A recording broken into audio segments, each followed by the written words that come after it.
The High Elves wanted to rebuild their tribe, but no males remained, so they would lie in wait near the mayor's room every night looking for an opportunity. Little did they know he had already noticed them long ago.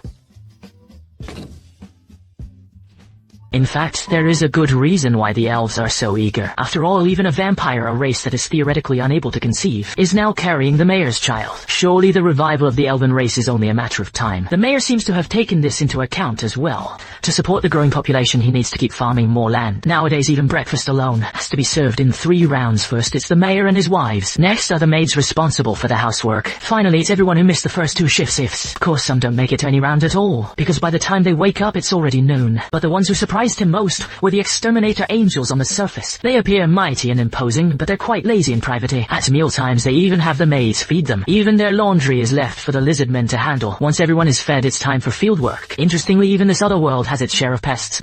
These dark creatures devour the leaves of the crops. Fortunately, the fart pad pups are on patrol and will alert the mayor immediately upon spotting any. Dealing with them is simple. Just transform the universal farming tool into a watering can. A quick spray is all it takes. After a busy morning, it's time for lunch. However, the mayor discovered that lunch is quite a rare habit in this world. Even his 2 wives found it a bit unusual at first. As for the High Elves, it goes without saying during their wandering days, they often went days without a single meal. Even the Beast Girls mistakenly thought it was their final meal. Fortunately, they got used to it after staying for a while. Besides farming, Hiraku also makes toys for the children in the village, letting them experience the joy of childhood. Thanks to the universal farming tool, even without any crafting experience, he can still produce decent work. Occasionally, he watches their combat training. In his opinion, it's just a good way to stay in shape. But in the eyes of the maids, it's a whole different story. Hearing this, the lineage chief felt motivated to join Annie.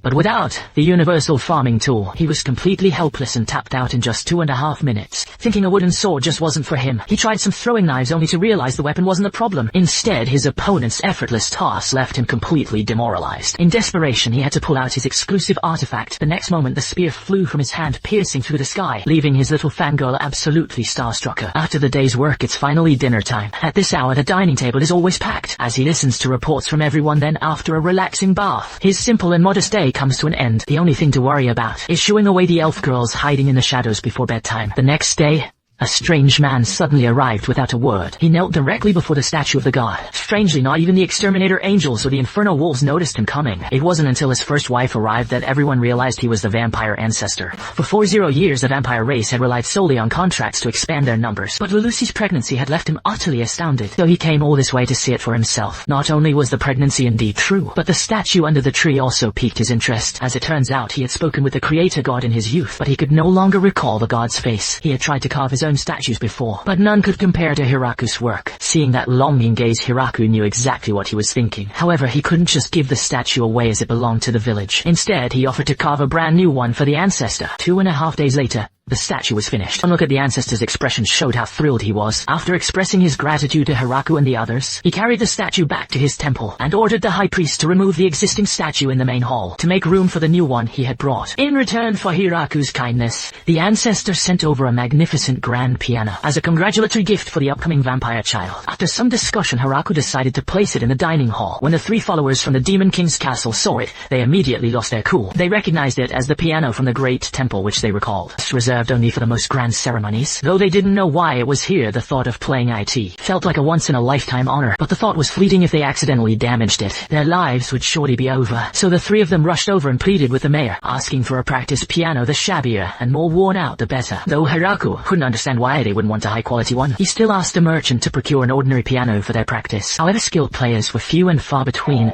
and Hiraku had to suffer through the racket every night.